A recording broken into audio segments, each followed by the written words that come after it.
Hello, everyone.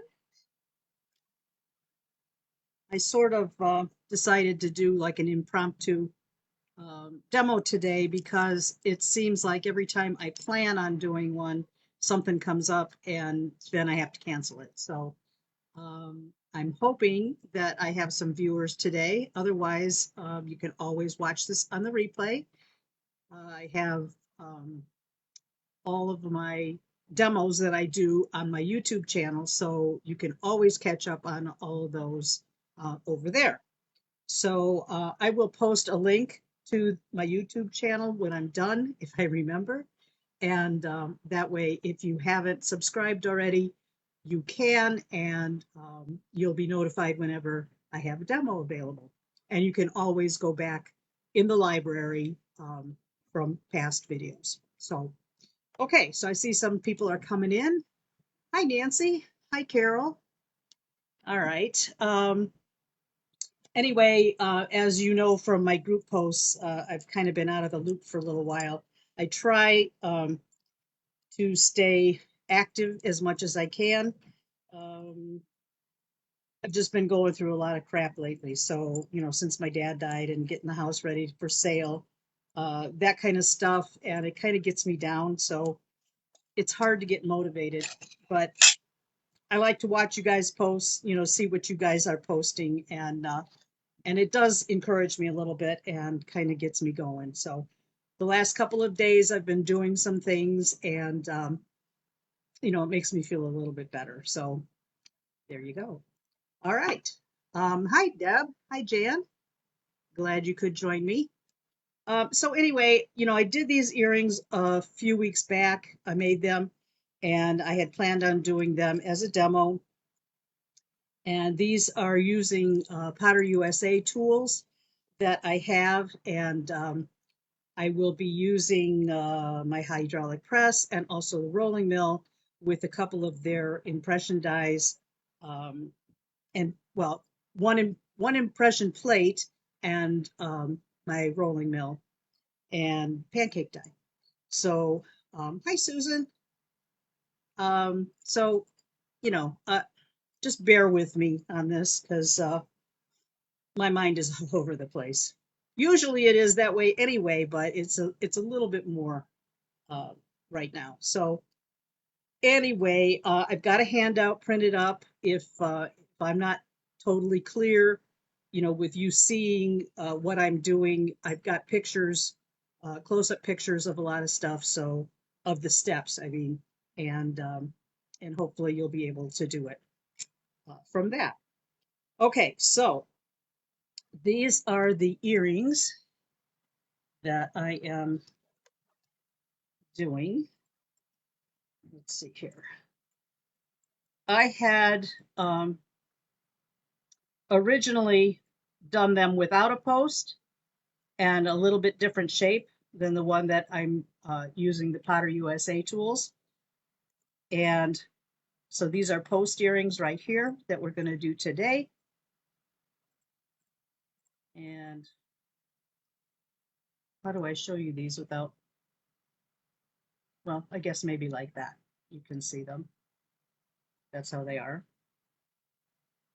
And then these other ones that I had done originally are a slightly different shape, and these have no post. These are just regular ear wires, like the fishhook ear wires. So I like them both. I actually prefer the ones with the hooks, but that's just me. Some people really like a post earring, so it's just another option that you can use in your designing.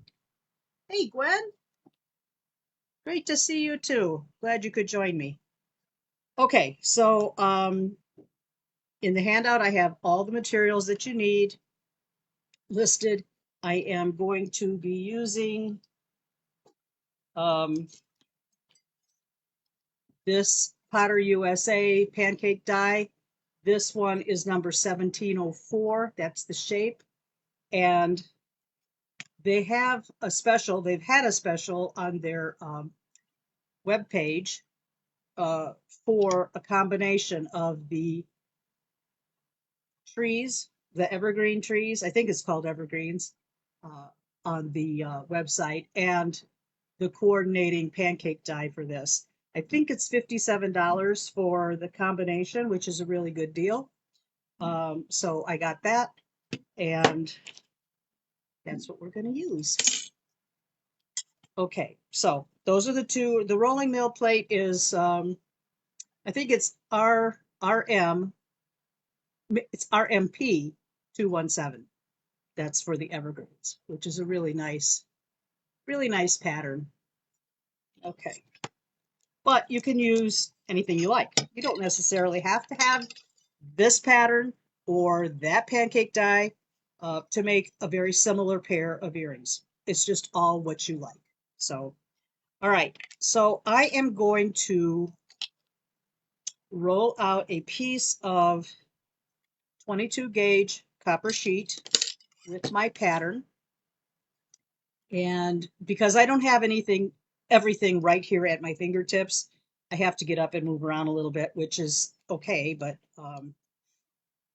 you can't really see up close. So if you've watched my demos before, you know the drill. So okay, so I'm going to take this to the rolling mill, which is right behind me, and it's already set up for this rolling mill plate plus 22 gauge copper. So I'm going to just turn around here. I don't know if you can see me or not, but that's what I'm doing. I've got a 22 gauge piece of copper sheet. You don't have to do a whole piece, but I am doing it because I will be using this.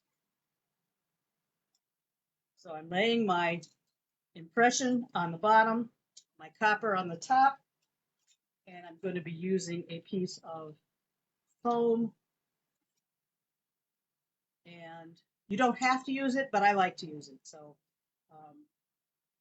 it's just kind of making a sandwich. It's the plate, the copper, and the foam. Okay. So I'm just going to take it to the rolling mill. You can't see it. And we'll push it, turn this over here a little bit, hopefully. Okay.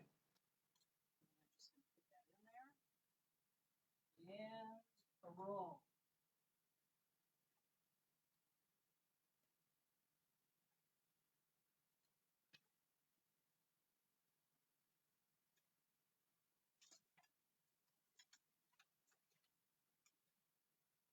After it takes one pass in the rolling mill, this foam sheet is toast. So it really gets thinned out. It's of no use. Throw it away. And we've got a beautiful impression on this copper. Okay. Now, when I'm going to make my cuts with the pancake die, I want to line the trees up so the trees kind of get in the middle of that small area in here, this little small window. So what I'm going to do, plus I have to keep in mind that I want to make sure the trees are in the right orientation so that the trees are going vertically, from top to bottom instead of upside down when you have your earring on. So that could be a problem. So I'm going to slide my metal in the pancake die, and you can check it out and see where you are. I'm going to line it up so that the trees, like a whole tree, that's kind of what I want to get in this design. So I don't know if you can see on here, but that's how it's going to be. So the top of the tree is up here and the stems are down here, or the trunks, whatever you want to call them. And then now this is ready to go cut with the hydraulic press. What rolling mill is this? Deb Torelli asked me. This is a Kepi 190. 190. It's got a 6-inch roller on it. And it's a workhorse. All right, I'm going to take this over to the hydraulic press. You probably won't really see what I'm doing, but that's where my press is.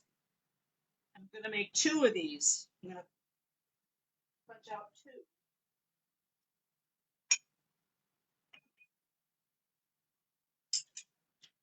I was doing something else earlier and didn't clean up. Very good. Put that in there.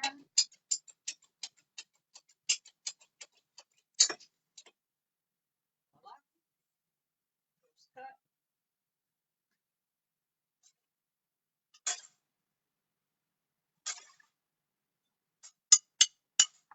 Sometimes you have to whack it a little bit to get the shape out.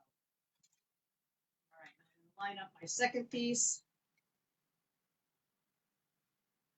Trees in the right order. Nope, that's upside down.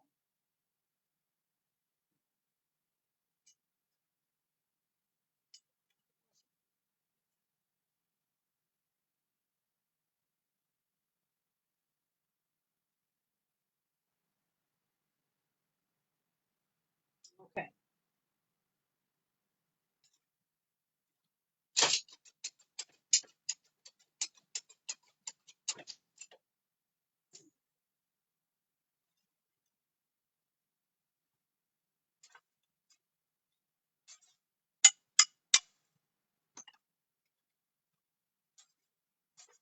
Give it a good whack with my rawhide hammer, because sometimes those pieces get stuck in there, and that's a great way to get them out. Okay. All right. So that's my piece of copper that I cut my 2 discs out with. Now, a lot of times, I'd say more often than not, there are some burrs on the back of the disc where this was cut out. It's like a little edge, kind of like a little sharp edge, and you want to get that off. And also, I want to shape the top of this, the top of these. I kind of want to round them out just a little bit. Okay. Hi, Kim. Hey, are you guys seeing me okay? Is the broadcast all right? Um, Usually I have tons of snafus with the connection, but so far on my end, it doesn't look like a bad connection. So I'm hoping you can see it well also. All right, if you have big burrs on the backside of your metal, I'll show you one way that you can deal with it. There's a variety of ways. Oh, and sometimes your impression plates, rolling mill plates will bend after you use them. That's not a big deal. They're still completely usable. So I just wanted to tell you that in case you're just new to this stuff and think that you might have ruined your plate, but you have not. So they will flatten back out if you put them in a hydraulic press or even hit them with a rawhide hammer. You could do that. So, okay. All right. So if the burrs are large, you can actually use your metal shears to trim away some of it. You can just very gently put your shears in there, metal shears, and you will be able to take off some of that burr. That just reduces the amount of filing you have to do to smooth out that burr. But you could definitely just use your file instead if you wanted to. So these burrs aren't very big, but some of the pancake dies will leave a higher edge on them, and the little shears come in pretty handy for that. So what I'm going to do is I want to round out my edge as, oh, well, I just dropped my jump rings all over. Not paying attention. Hang on. All right, well, I had already filed a couple of these and now I don't know where I put them. Isn't that always the way? All right, so what I'm going to do to make my work a little bit shorter, you can use a jeweler saw to cut this out if you want. I am not a fan, so I use my saw as little as possible. So I'm just going to use my shears to just trim off that top part that I don't want.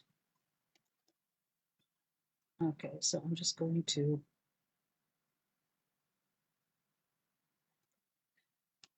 and you have to be careful with the shears too, because you can actually uh, distort your metal with them. If you cut the edge too close, sometimes you get kind of like a little wavy distortion on there. So just keep that in mind, that that's a possibility. All right, so I want to cut this other one to be equal. I am working with 22 gauge copper sheet, Kim. I don't like heavy earrings, and I mean, you could certainly use a heavier gauge, and maybe you could use a lighter gauge, but it seems like the metal moves better with a little bit of a heavier gauge. All right. So to me, this is a heck of a lot easier and quicker than getting the file. I mean, the jeweler saw. Just watch out for those little bits of copper pieces that I just cut off, because you can poke yourself with them. You should also probably wear safety glasses whenever you're working with metal and little bits. And now I'm going to just get my file and smooth out these edges on the back. I don't have my bench pin over here, so I'm just using this rubber block that I have, but it works fine.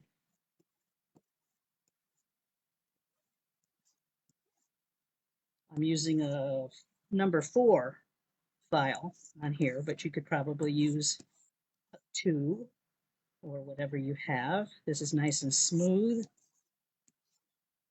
And I'm just going around those sharp edges to get all the little stabby parts off.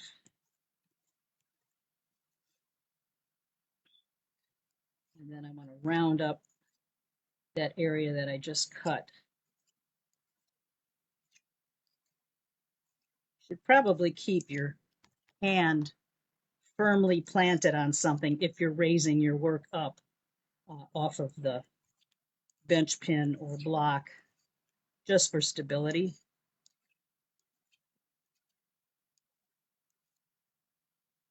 And just make sure that that's nice and smooth.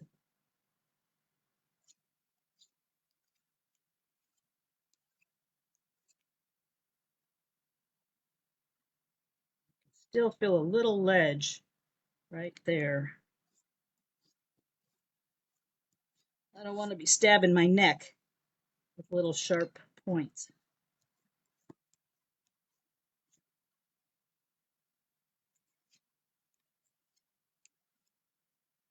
Okay, that's much better. Okay, so that's one.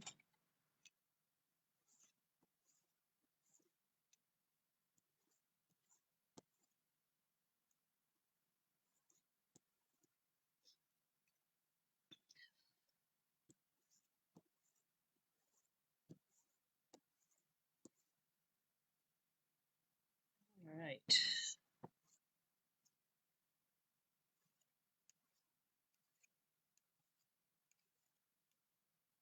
I hope you guys are staying warm if you're in a cold part of the country like I am.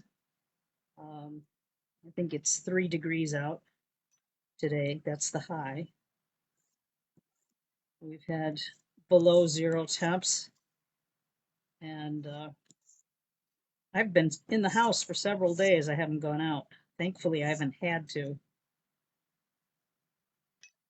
But all my friends that live in warmer places, even some of those people are having cold temperatures um, that are not normal for their areas. But hopefully, uh, next week is supposed to be a lot better. We might have double digits next week. So that would be nice.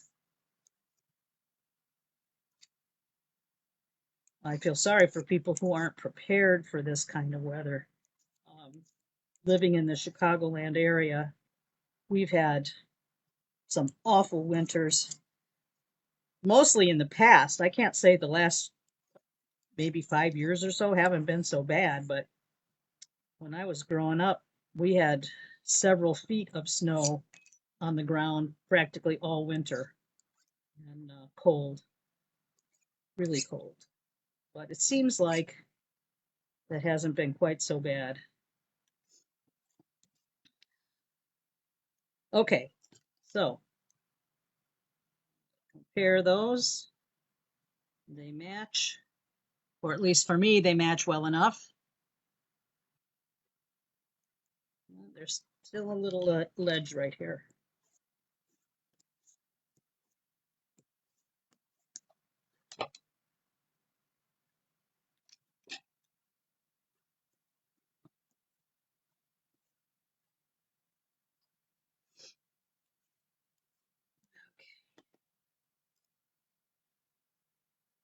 Hey, Patty.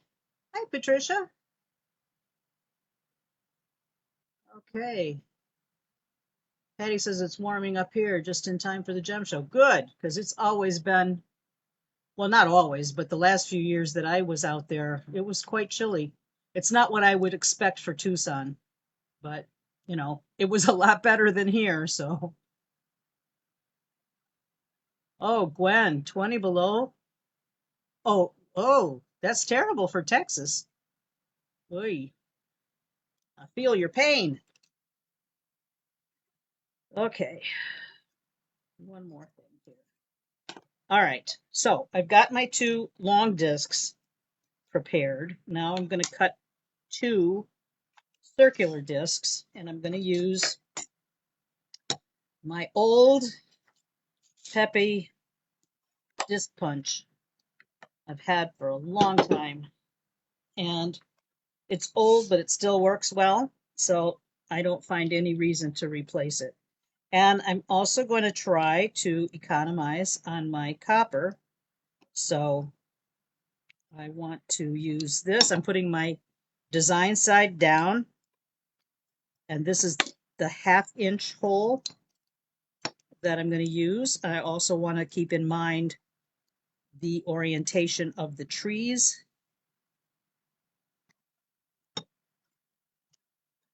I have to look down into there because number one, the camera's right by my head, and two, it's kind of deep to look in there to see if I've got the trees up in the right way. All right, so I'm going to pound.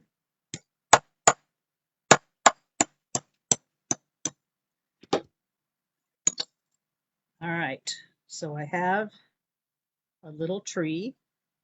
Now, technically, what I should have done, and a lot of times I do it, and a lot of times I don't. Boy, I was right on the edge with this one.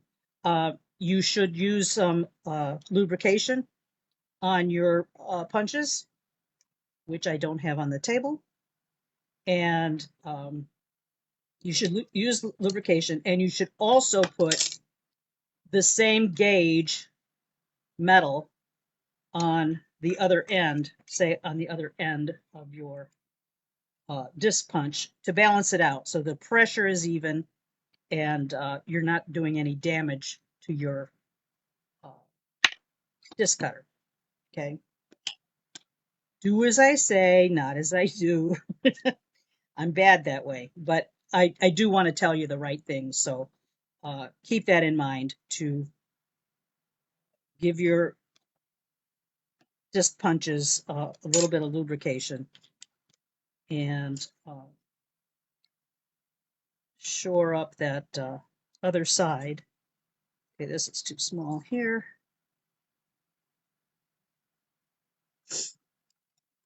All right, so we'll go for right here.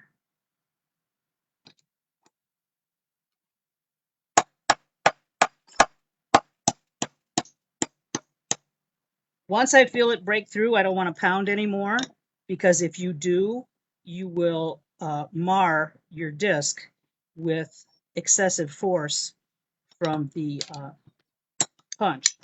So just keep that in mind. Once you feel it break, you want to just stop punch or stop pounding. All right, so I'm going to put this to the side, and I've got my two little discs. I need to sand those up a little bit. Oh.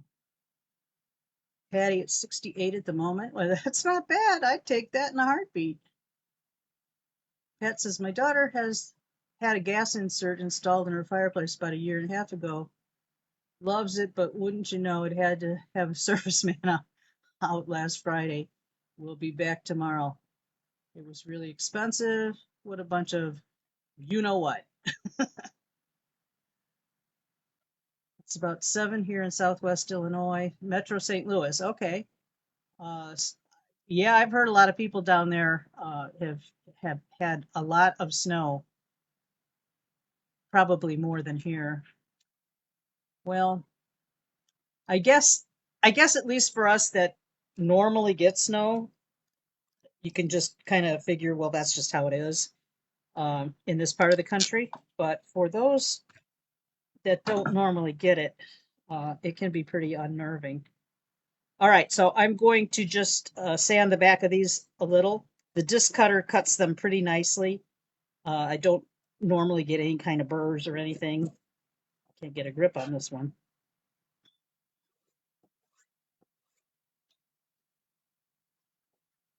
But the key is to stay safe in this cold weather and don't go out unless you have to.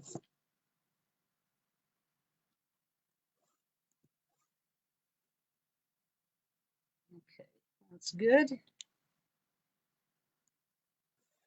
It also doesn't help having longish nails when you're trying to hold down small pieces. I'm not that adept uh, with that. Okay, all right. So I have my two longer pieces and my two post hearing parts. And there again, when I solder on the little doodads, I want to make sure that the trees are in the right orientation. So, all right, I'm going to move this stuff over and take my plastic and burnable things away because I melted my tube of paste solder, or scorched it, I should say, last time I used it because I wasn't careful. Push my computer back a little bit. All right. All right, so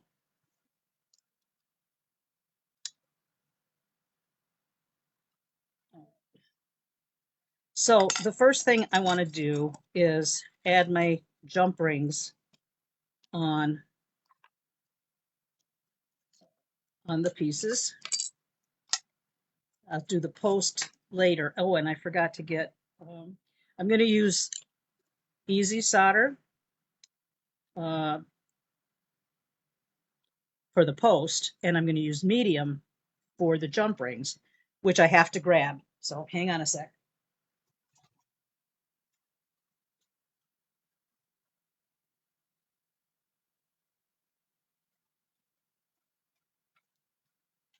Okay.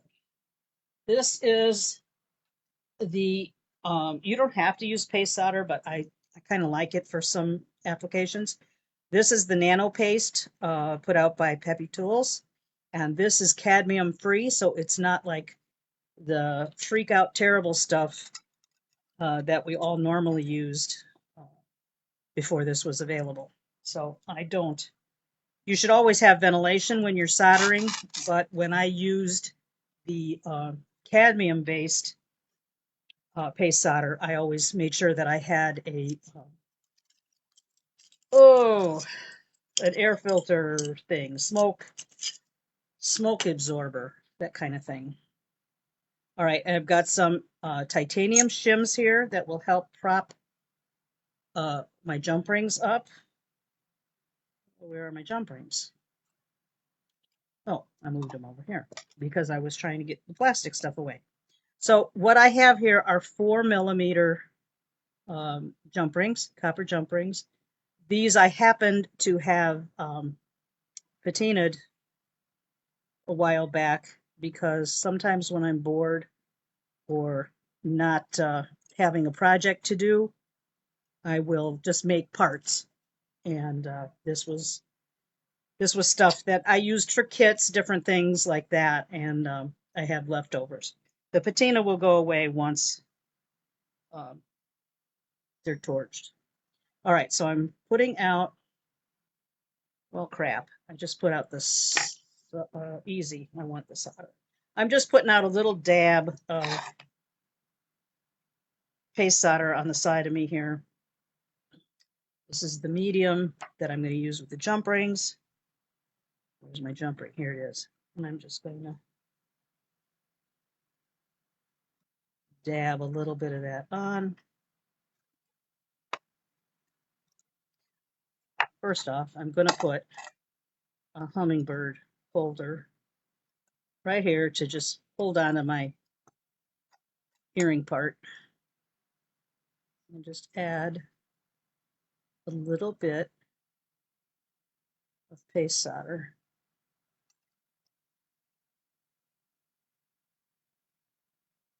Now, the solder is going to be silver in color, so you may have to, if you don't put too much on, that's great. I have a problem with that. A lot of times I put a little bit too much and then it flows all over, and then you have silver solder on your copper piece. However, you can plate it. I've done that many times, and it helps hide the silver. All right, so I'm kind of eyeballing that there.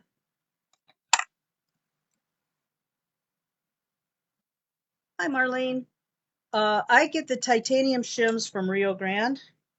They come in a 6-inch long by 1-inch wide strip. They're pretty inexpensive, and then I chop them up. So they have 2 different thicknesses, and I would get the thinner of the 2 because you can always stack them. And sometimes all you need is just a tiny bit of height, to reach the height that you need, and the thinner shim seems to do the job. I'm going to back up my camera a little bit because I don't want to melt my screen. All right. I'm going to start off with a small micro torch and heat up the whole metal. These hummingbirds will kind of suck up some of the heat, so it takes a little bit longer for the solder to flow. So you want to just get it all nice and toasty.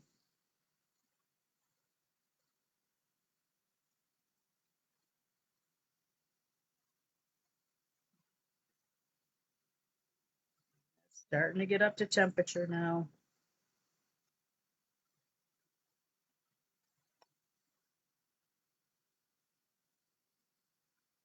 And the solder is flowing. Okay. Once you see that it's flowed, then you can take this stuff off. And a good tip is when you're working with the hummingbirds, they get very hot. So I'm just going to place it on my steel block to help cool it off faster.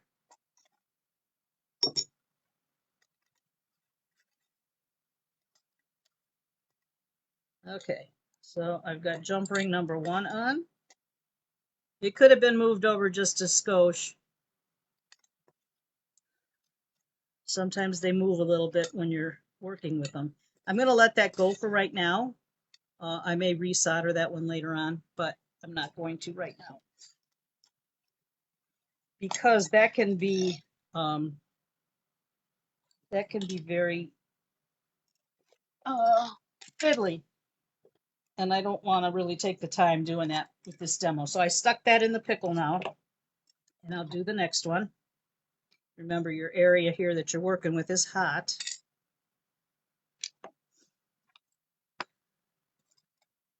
Put my shim down. That gives me just enough height for that jump ring to match the right height. And I'm going to get a little bit of paste solder, which I've got on the solder board next to me.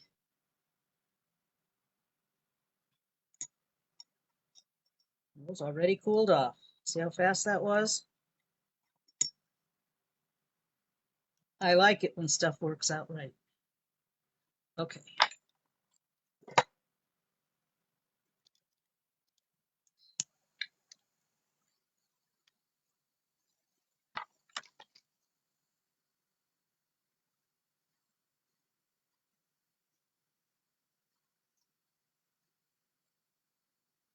I do have a fan on in here. I don't know if you can hear it or not, but I keep a fan going, an exhaust fan, and I also have just a regular table fan, whatever you want to call it. And I have that pointed up at my smoke detector because inevitably when I'm doing this stuff, if I don't have that extra fan on, it will set off the fire alarm or a smoke detector. So we don't want that. Okay, that one's better. Okay, so now we go to the discs. Marlene, I'll put a link to where you can get the discs. I mean, the hummingbirds. He's from a group member, a member on Facebook as well. And he doesn't have a website for you to purchase off of, but if you send him a message on Messenger, he will tell you what he's got and what he charges. So he's a great guy to work with. All right, so I'm going to put, let's see here. I'm going to put my jump ring. Got to make sure I've got the trees lined up the right way. Okay, so this is the top right here, but I want my jump ring on the bottom for the post part. And then we'll put the post, we'll solder the post on after that. Jump rings, here they are. All right, so again, I'm using medium paste solder just for the jump rings, and I'll be using easy for the posts. Oh, no, I guess I have to put that upside down. Want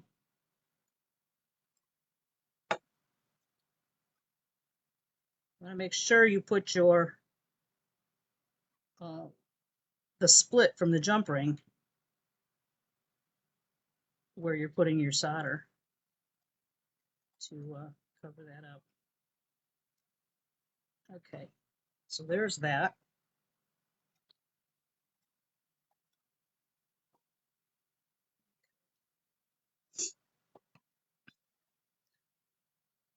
Hey, Wendy.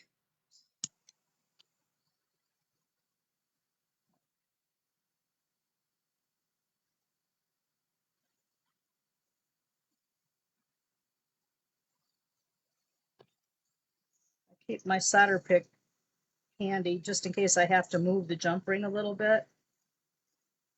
Okay. that flowed very quickly, which is great.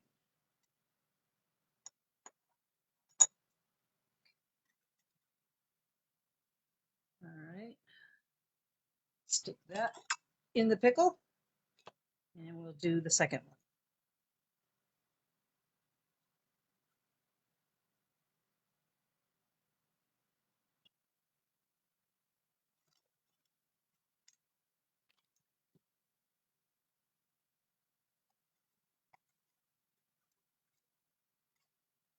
Usually you can see your design on the back side. So that's helpful also in lining up your jump rings. Split on the bottom. Paste solder. Why do I always do that? I'm going backwards. I should just turn the whole thing around.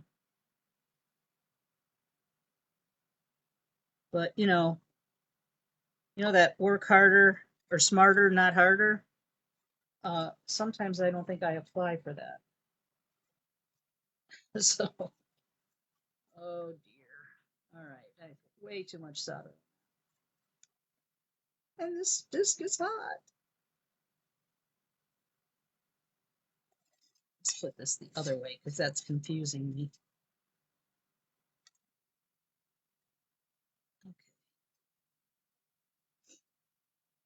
Okay. All right. Now let's see.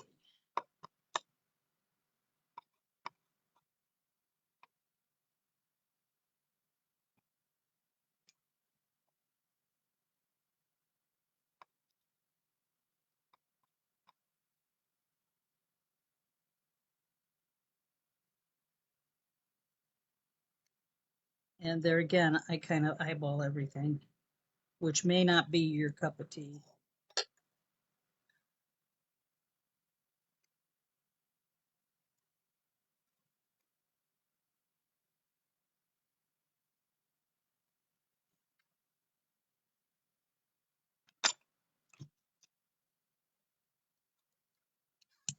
All right. Warm this up. Try to keep your heat mostly on the disc until you're ready for that solder to flow. Otherwise, you can really annihilate your jump rings. There you go. That was fast. All right.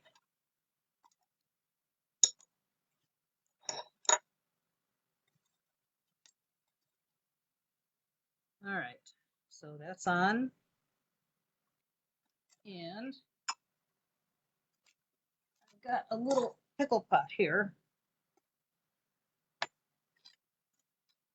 And I don't want to put my metal tweezers in there. Get my copper ones.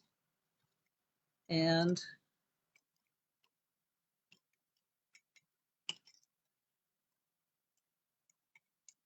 I'm just going to clean it up enough that I can put my post on so that you can see that.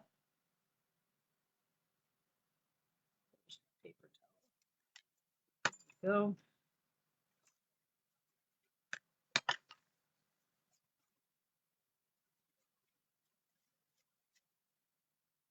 All right. Now, if I was at my sink, I would brush this with my brass brush,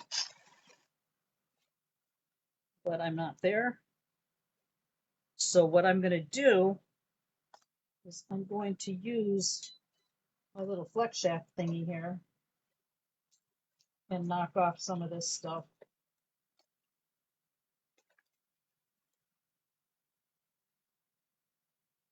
I like to use these white, the coarse, what do you call them?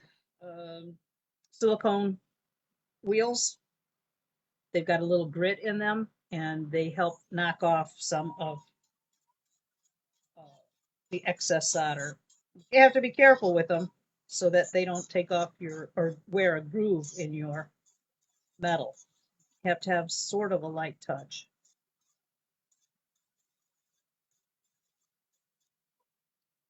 And I'm going to clean an area here where I'm going to put my post. I wouldn't normally do this. It would go in the pickle pot for longer. I would clean it with a brass brush, and then it would be ready for me to put the post on. But I'm just trying to speed it up a bit for the demo's sake. All right, now, I don't know if you can see this, but there is silver solder on here, okay, which if I'm just wearing these for me, I don't much care. But if I wanted to sell them, then I would want to make sure that I plate this area that's silver right here. And what I mean by that, if you're not aware, is I would take some older pickle.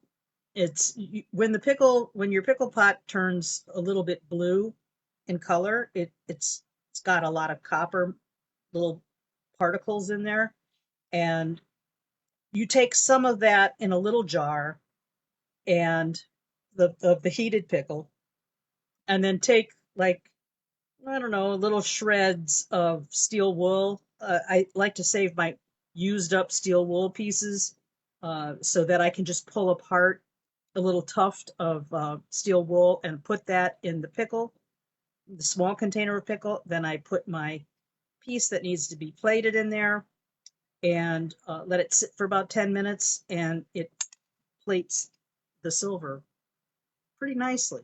So that's something that if you haven't done before, give it a try, because it really does work, but it needs to be hot. Okay. All right. So now I'm going to go ahead and solder on a post to this. Now the posts I got from Rio Grande also, and I will have the numbers in the handout, but they come in a bag. I know it's backwards. They come in a bag of 20, and they have different size pads on the back. There's smaller diameter. There's this diameter, which whatever it is. This one is 0.032 by 3/8, and there's even smaller ones that have no extra pad on them, just a tiny bit.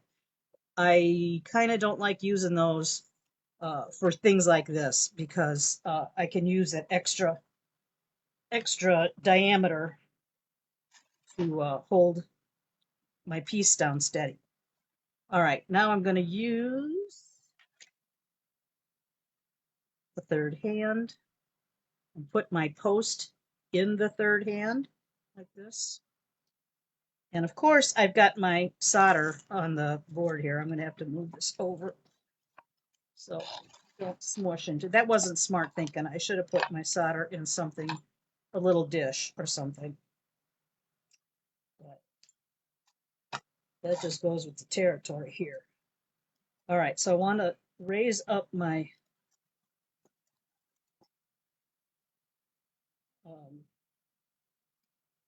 post here. Now the placement of the post is not dead center. It is up higher, because when you think about it, when you put your earring on, if your post is down here, it's going to pull your earlobe. It's not going to pull your earlobe. It's going to hang. It's going to hang cockeyed. It's going to go forward a little bit. You don't want that. You want the post to be up at the top.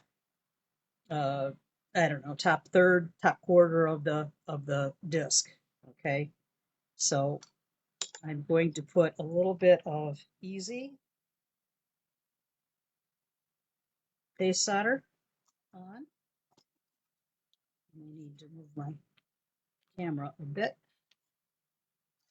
And I want this to lay flat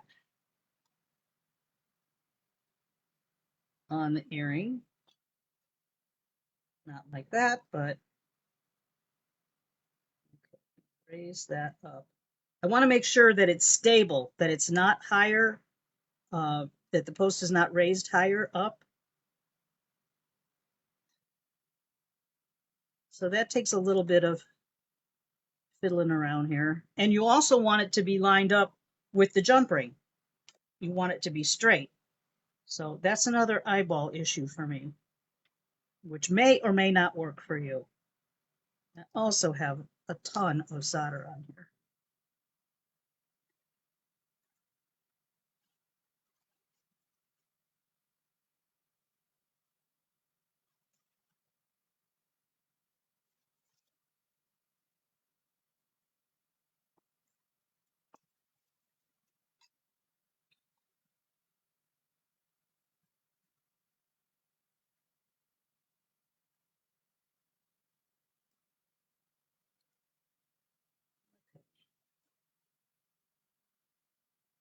Now, in theory, because I'm doing another solder on a piece that already has solder, a soldered element on there, you want to use a lower temperature uh, solder for the second so that the first one doesn't come off. All right, hopefully that's right. I should probably put one of these down here too. Maybe not. Okay. I just want to make sure that the earring part is laying on the solder.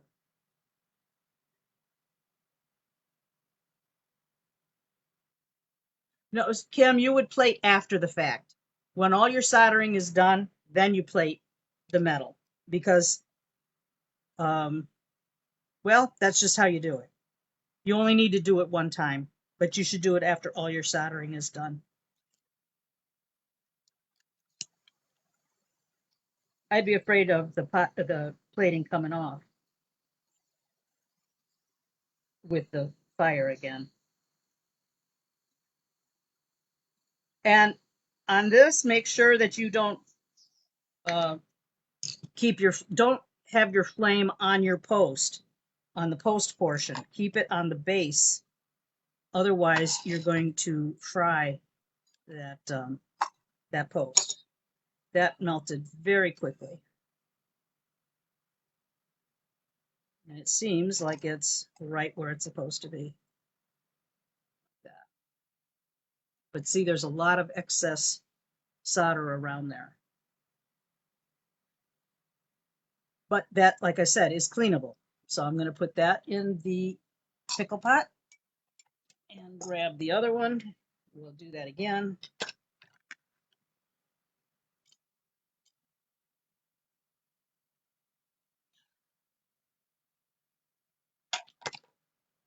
Get my arms in the way here. Oh, okay.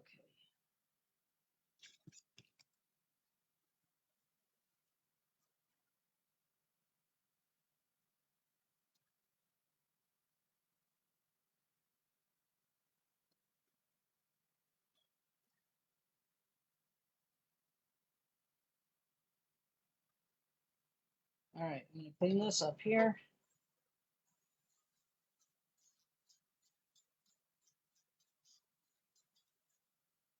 Well, Kim, that may be true. I'd have to try that out again and see. But I think if the if the silver has any of the copper, you should be able to get that off very easily. Probably with some steel wool. I'll try it later and see, uh, because that could be true. All right, so let's get this cleaned up over here.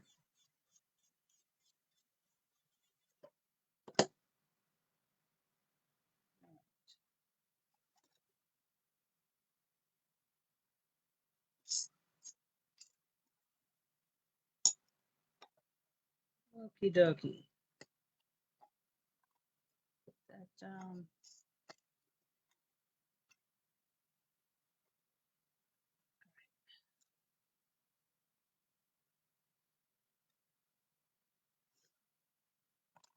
All right, here's my other post. this come from? Stuff shows up in the weirdest places. Okay, where's my other post? I had another one out here. Well, I'll grab another one out of the bag.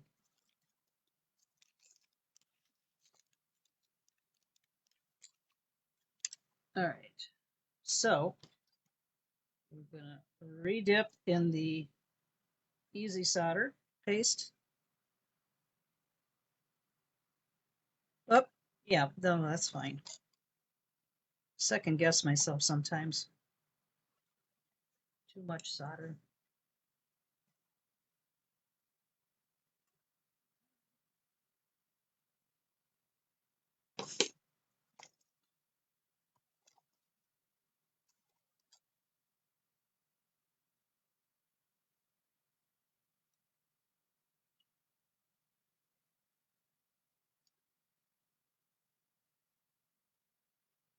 Okay, so with that third hand, it really helps hold the post. If you have really steady hands, you can hold on to the post uh, with your tweezers. So, you know, I don't have real steady hands anymore, so it's best if I just have something to help me. And the third hand is my friend.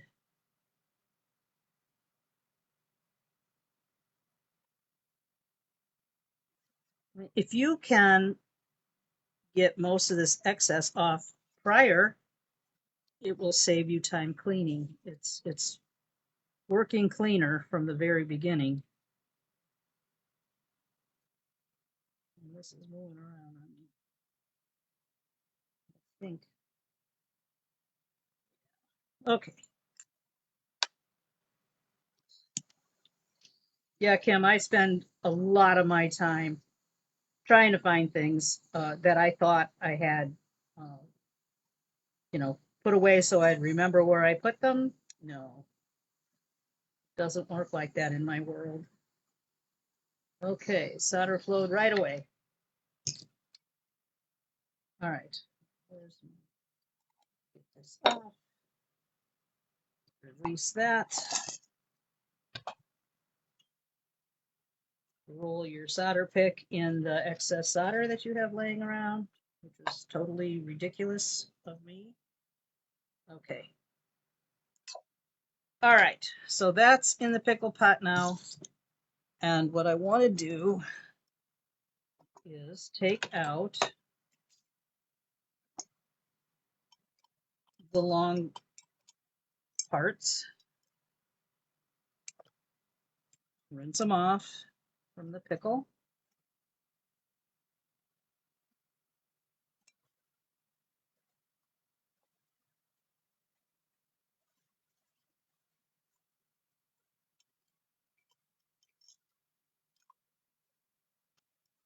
I have a small pickle jar here on a cup warmer, candle warmer, cup warmer, whatever you want to call it, um, that I'm working when I do these demos. I put that out because it's easy to work with. But my pickle pot's in another room, so that doesn't work for the demos. All right, so in lieu of the steel brush, I'm just cleaning this off. And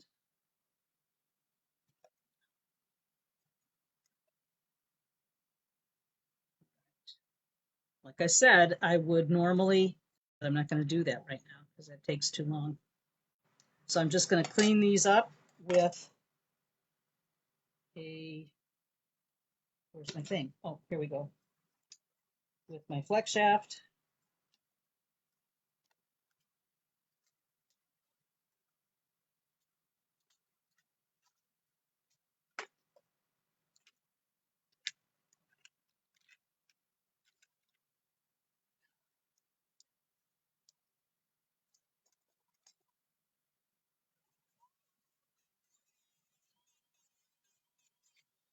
Shine these up a little bit, get that film off from the pickle.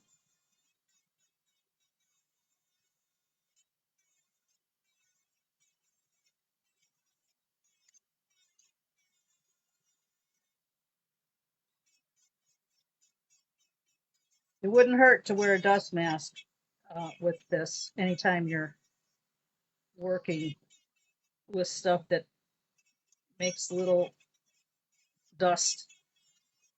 It would be a good idea for your protection.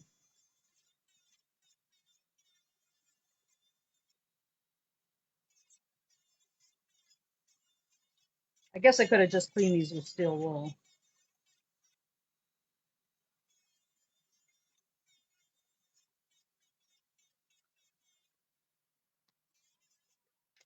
In fact, let me see how that would be.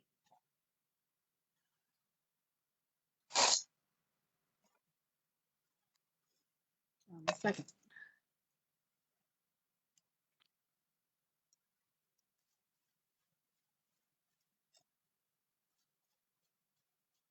That does just as well, if not better.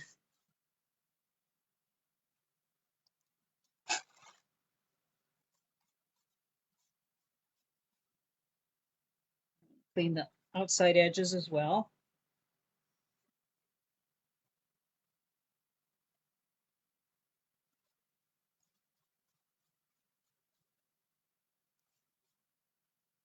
Okay, so the next step, normally, the next step would be plating. Okay. But like I said, I'm skipping that due to time. All right.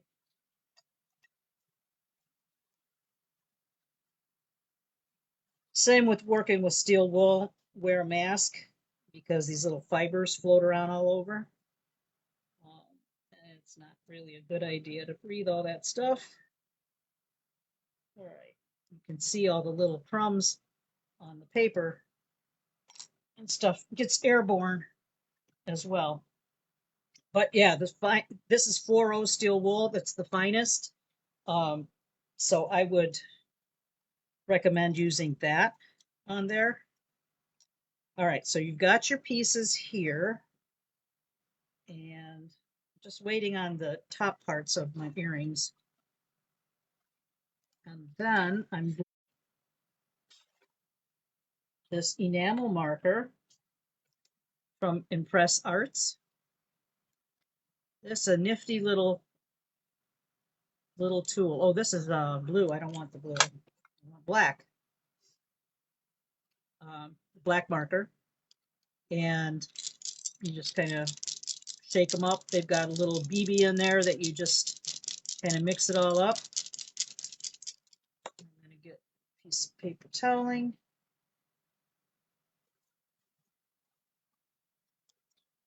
You might want to wear gloves for this just to keep the stuff off of your fingers. And this stuff's amazing.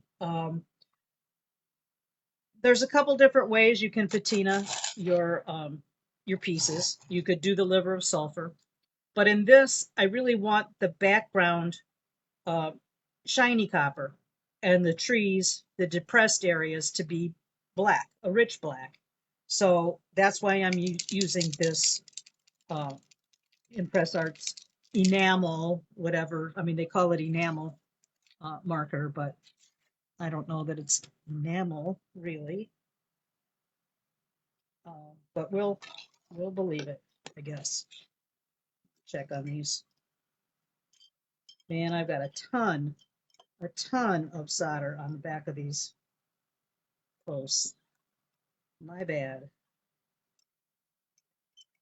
So try to use bare minimum solder. Okay.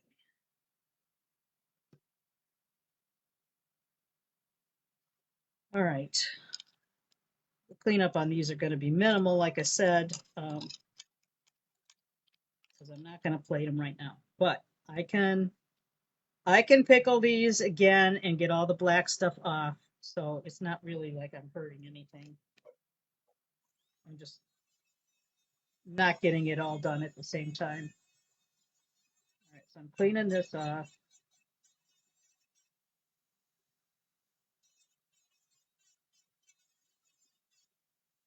This is exactly how I perceive a demo. to be. It doesn't necessarily have to be um, every step completed, but you get the gist of what's going on here. And then you can take your time and do it properly.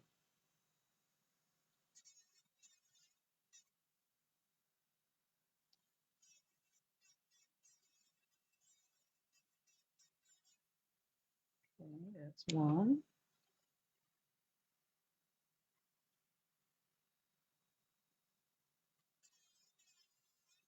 Yeah, there's just a ton of solder on here. That's sad, sad, sad. But you know, you can get some of it off with some of these tools, and then plate over what you can't get off.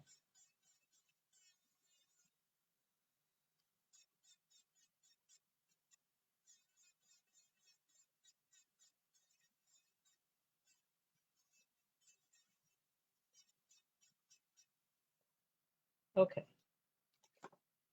Okay, so now I'm going to use that marker. I'm also going to use a salon nail block. It's I don't know what the grid is on this, but I will put a link to where I got them on Amazon. But you can get these from like Sally Nails, uh, one of the nail shops around, local ones, and they go by the brand name is Bear, just as like a bear, and then or no, I think it's no, it's not Bear, it's Polar, it's Polar, like a polar bear, um, and you can get those, you know, individually. I think they sell them in a pack of dozens too, but you can buy them different ways on Amazon. But this is nice to take off the excess enamel. So that's pretty handy.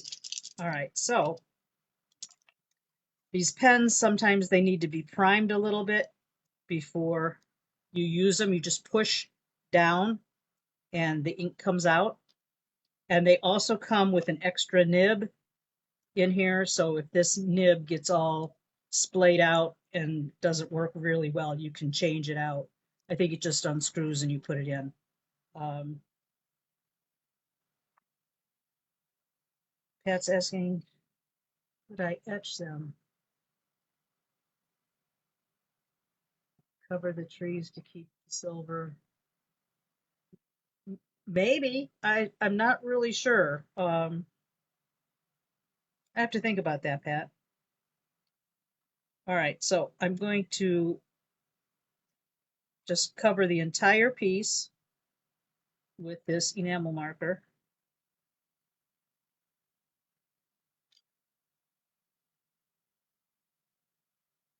I don't want it on my jump ring, so don't get crazy putting it on.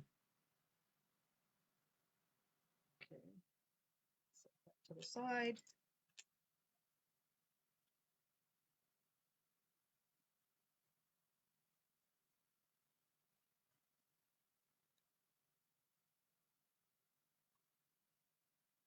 And I also have the item number for the post clutches from Rio as well. So that's in the handout. And I'll be posting the handout shortly after I'm done with this video.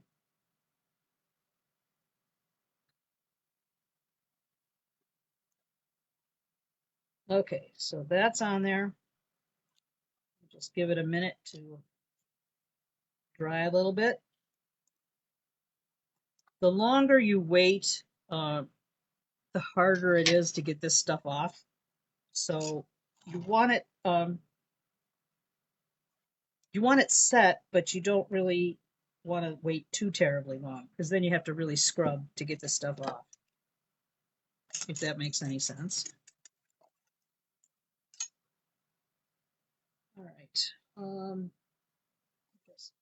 just going to get rid of this solder because I don't need it for anything.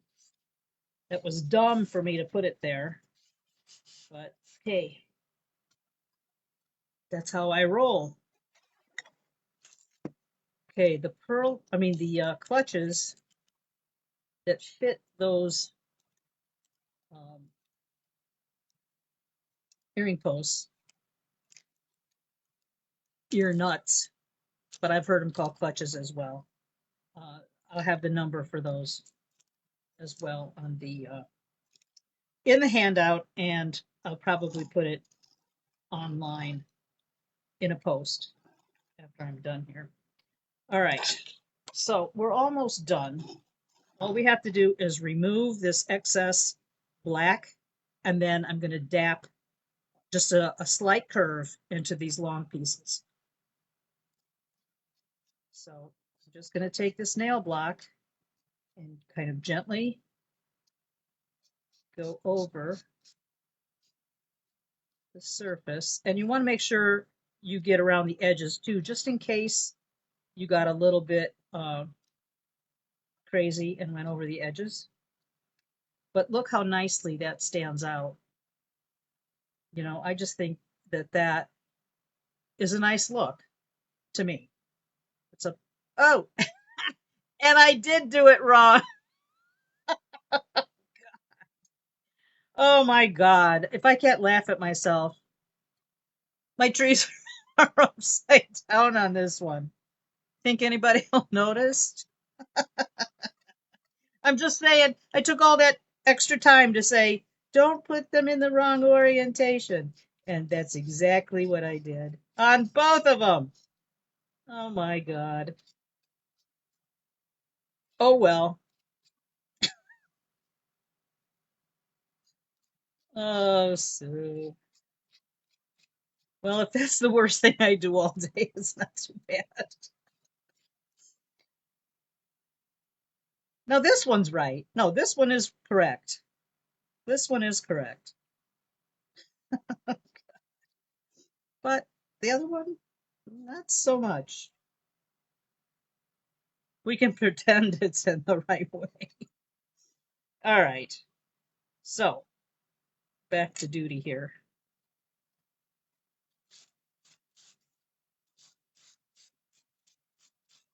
And you know, these nail blocks will last for a while, but they do get covered in this stuff. So, and they do lose their grit. So you will have to replace them fairly often if you use them a lot.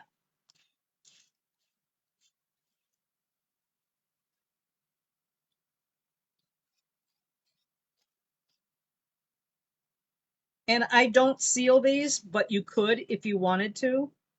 You could uh, either dip them in Protect-A-Clear, or you could just use an acrylic spray to seal them if you wanted to do that. Or you could put some Renaissance wax on them and seal them that way. But the Renaissance wax is relatively, you know, temporary, so you may have to reapply it from time to time.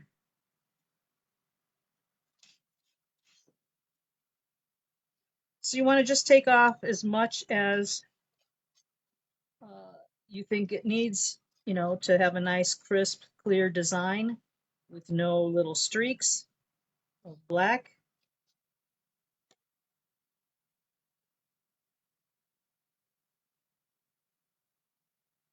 So that's how these look.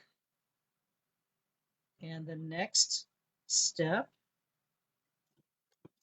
is to give them a slight curve. I'm going to use handy dandy block here. Where's my hammer? Oh, right here. All right.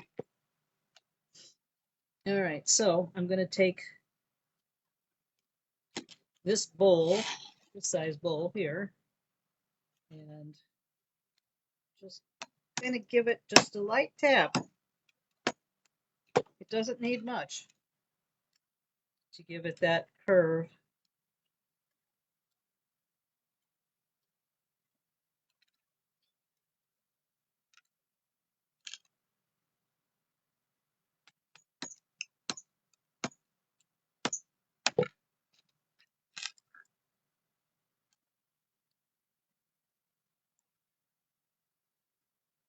I just think these are awesome. I just love these things. All right, so the only other thing is to connect these two with some 4 mm jump rings, or you can use bigger ones if you want it. Just depends on how long you want your earrings to be.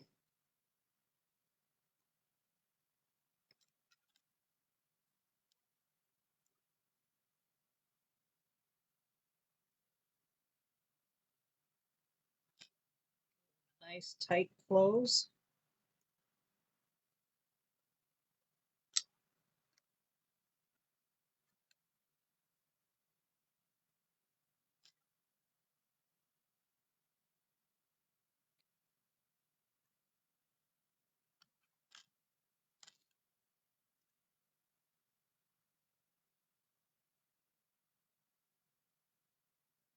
You, like I said earlier, you could probably make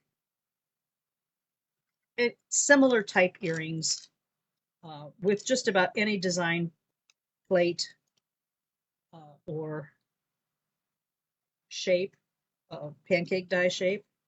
See, I'm just putting those little ear nuts on here. And we'll just pretend that solder on the back doesn't exist for now. My upside down tree on one earring and the properly oriented trees on the other earring. And that's it. And Bob's your uncle. So I hope you enjoyed this demo. I'm telling you, I tell you this all the time. It's not a demo for me unless I screw something up. And this, it's not major, but it's really not minor either if you were going to sell them. But this one, it's a reject. It'll have to be remade. So anyway, so they're fun. They're not super long. They're as long as I'd want them to be, but I don't have a long neck. I don't have a svelte giraffe neck. I'm like I got a chinook or chinek, whatever you want to call it. So I don't have a lot of distance between my earlobes and my shoulders. So long earrings just don't make it for me. So anyway, um, but I hope you get the gist of making these. They're really not hard. Um, they're a simple, but they're cute. And trees are like trees are trees. They're great. I love things with trees on them. So and it's kind of taken off. Uh, um, Lynette Andreessen did these originally for the Potter website, and she did them a little bit differently and a lot more creatively than I'm making these. Um, but she's a full-fledged metalsmith, and I'm just a I don't know. I'm a hobbyist schmuck kind of kind of person. But anyway, she did them without posts. They have ear wires through them, but she put a little bead element. It was really nice. If you go on the Potter website, you'll see them. But then this is a version without the same die, without the same pancake die that I had already. This is more like a shield shape. It's upside down, but it works. To me, it works just as well. And this has just got ear wires on it. So this is probably what I would prefer. But, if you didn't know how to put a post on, if you didn't know how to put your trees upside down, I'm your girl. You learned something new today. So anyway, um, I don't know what I'll do for sure next week, or not next week, but the week after. Uh, I think I'm on this kick with those gnomes, the felted gnomes. So I am going to be making kits for those. So I may just do a felting demo. It's not a felting demo. It's not the felting technique. It's using felt to make these ornaments. And just show you the blanket stitch, which I kind of suck at, but I am getting little bit better. But I'm having fun making these, and I'm going to be selling kits. I think I just said that, and I'll post that information on the group page with the prices and stuff. And I've got a lot of different colors of felt, so I'm going to try to use what I have, um, and they'll all be fun colors, I think, unless you want a specific color. Um, I don't know how I'm going to work that yet. I'm just telling you, I'm just rambling here. But I think that that's what I'm going to do the next demo. And my friend Mary, she's going to come back. She's going to come over one of these days. She just had carpal tunnel surgery on her wrists, and she's kind of out of commission right now. But she's going to do those jelly plate demo for us, and so maybe sometime next month on that for her, and we'll see. So anyway, thanks for joining me. I'll have the instructions up on the group page in a few minutes and some links to where you can get some of this stuff. And we'll see you next time. If you want, post your stuff that you've done. If you make a pair of earrings like this, post them on there, on the group page, and show people what you've done. Um, I like to encourage people to do different things, maybe get out of their comfort zone and try something a little bit different. So hopefully we can inspire one another, and we can all learn from that. So, all right, guys, take care. I'll see you in the group. Until next time, bye bye.